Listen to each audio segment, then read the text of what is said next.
मेरे गांव में एक व्यक्ति को लकवा यानी स्ट्रोक के सिम्टम्स आए।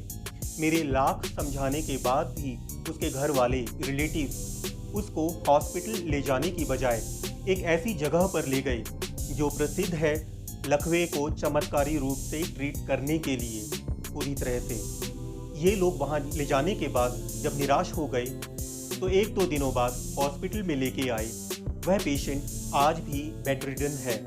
यह कहानी सुनाने का मेरा मकसद एक ही था कि लकवा यानी स्ट्रोक के केस में time is gold, time is brain. तो समय पर पेशेंट को हॉस्पिटल ले जाएं और वह हॉस्पिटल जहां सीटी स्कैन होता हो। तो कैसे हैं आप लोग? आई होप कि आप सभी लोग अच्छे होंगे। तो आज का वीडियो शुरू करते हैं। Welcome to this video. दोस्तों, स्ट्रोक यानी लकवा का नाम तो आप सभी ने सुना ही होगा, जिसमें ब्रेन के किसी भी एरिया की ब्लड सप्लाई रुक जाती है। स्ट्रोक दो तरह का है।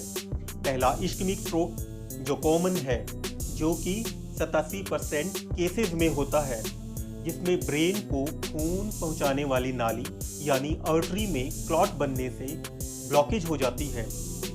इस तरह के स्ट्रोक में यदि रीपरफ्यूजन थेरेपी यानी क्लॉट को डिसॉल्व करने की थेरेपी, जिसे हम आईवी फिब्रिनोलाइटिक ट्रीटमेंट भी बोलते हैं, यदि 3 घंटे के अंदर अंदर दे दिया जाए तो पेशेंट पूरी तरह से ठीक हो सकता है।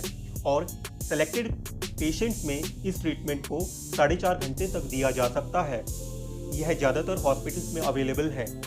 एक और भी ट्रीटमेंट है जिसे हम एंडोवास्कुलर थेरेपी या मैकेनिकल थ्रोम्बेक्टमी कहते हैं।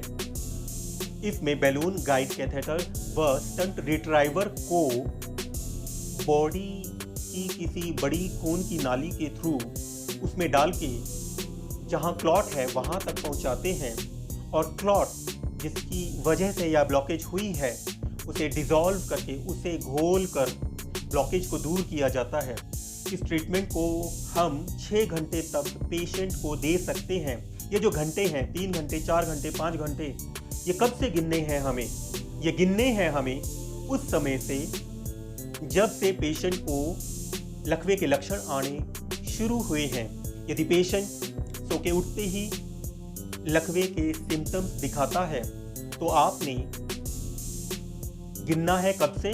जब वह पेशेंट सोने गया था।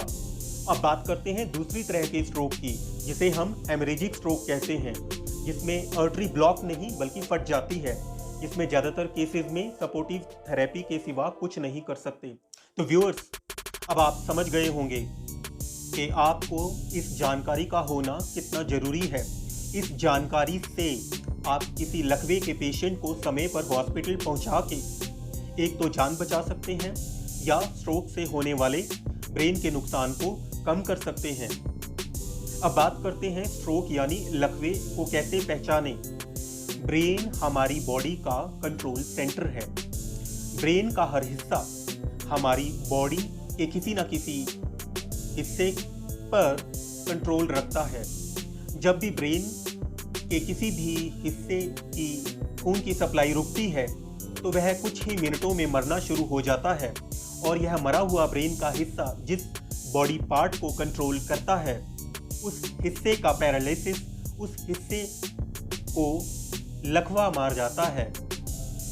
यदि राइट साइड का ब्रेन डैमेज हुआ है तो लेफ्ट साइड की बॉडी का पैरालिसिस होगा या कहीं तो वीकनेस होगी, और यदि लेफ्ट ब्रेन का डैमेज हुआ है तो राइट साइड बॉडी का पैरालिसिस होगा, क्योंकि राइट साइड ब्रेन हमारी लेफ्ट साइड बॉडी को कंट्रोल करता है और लेफ्ट साइड ब्रेन हमारी राइट साइड बॉडी को कंट्रोल करता है। यह पता लगाने के लिए कि स्ट्रोक है कि नहीं, आप बी फास्ट मतलब जल्दी करो, यह इंग्लिश का शब्द है, इसे याद रखें। बी से है balance, sudden loss of balance नहीं होना चाहिए। ई फॉर आइज में देखना है कि लॉस ऑफ विजन तो नहीं हुआ है, एक आंख में या फिर 2 आंख में अचानक ही। एफ फॉर फेस मतलब उसके चेहरे को देखो और पेशेंट को कहो कि मुस्कुराओ, और देखो कि उसकी मुस्कुराहट नॉर्मल है या नहीं, कहीं चेहरा एक तरफ को लटका हुआ तो नहीं है, मतलब फेशियल ड्रॉप तो नहीं हुआ है, या अनइवन तो नहीं है। ए फॉर आर्म्स यानी बाजुएं। पेशेंट को कहो कि दोनों बाजुओं को आगे ऐसे करें और देखें कि दोनों बाजुओं में बराबर ताकत है या नहीं। यदि एक साइड कमज़ोर होगी तो वह आर्म नीचे की ओर ऐसे होने लग जाएगी, मतलब इस तरफ लकवा हुआ है। इसे हम आर्म ड्रिफ्ट कहते हैं। एस फॉर स्पीच यानी वह कैसे बोलता है।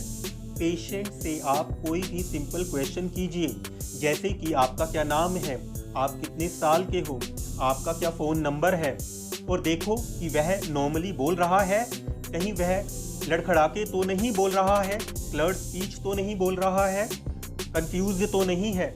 टी का मतलब टाइम, मतलब बिना टाइम को ख़राब किए पेशेंट को ऐसे हॉस्पिटल में ले जाएं जहां पर सर का सीटी स्कैन होता है, क्योंकि खून की जो ब्लड वेसल जो सप्लाई है ब्रेन की, क्या वह फटी है या ब्लॉक हुई है, यह सीटी स्कैन से ही पता लगेगा। आगे का ट्रीटमेंट इसी पर डिपेंड करता है। जैसा कि मैंने बताया है कि ट्रीटमेंट केवल 6 घंटे तक मैक्सिमम दिया जा सकता है और उसके बाद नहीं, इसलिए टाइम को बिल्कुल वेस्ट ना करें। तो अब बात करते हैं स्ट्रोक यानी लकवे से कैसे बचें। जो भी फैक्टर्स आर्टरीज को नैरो करते हैं, खून की नालियों को नैरो करते हैं, उनसे बचें। ये फैक्टर्स वो ही हैं जो हार्ट अटैक करते हैं, जैसे कि बीड़ी सिगरेट पीना, दारू पीना, कोलेस्ट्रॉल बढ़ा होना, डायबिटीज़ होना, हाइपरटेंशन होना। तो आप इन सब चीज़ों से बचें।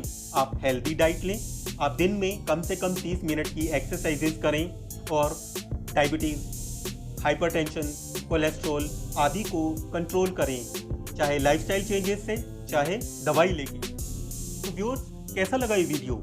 अच्छा लगे तो लाइक करें, शेयर करें, कमेंट करें और हाँ, चैनल को सब्सक्राइब करना ना भूलें। सब्सक्राइब करके बेल वाला बटन जरूर दबाएं और ऑल वाला ऑप्शन चुनें। तो मिलते हैं अगले वीडियो में।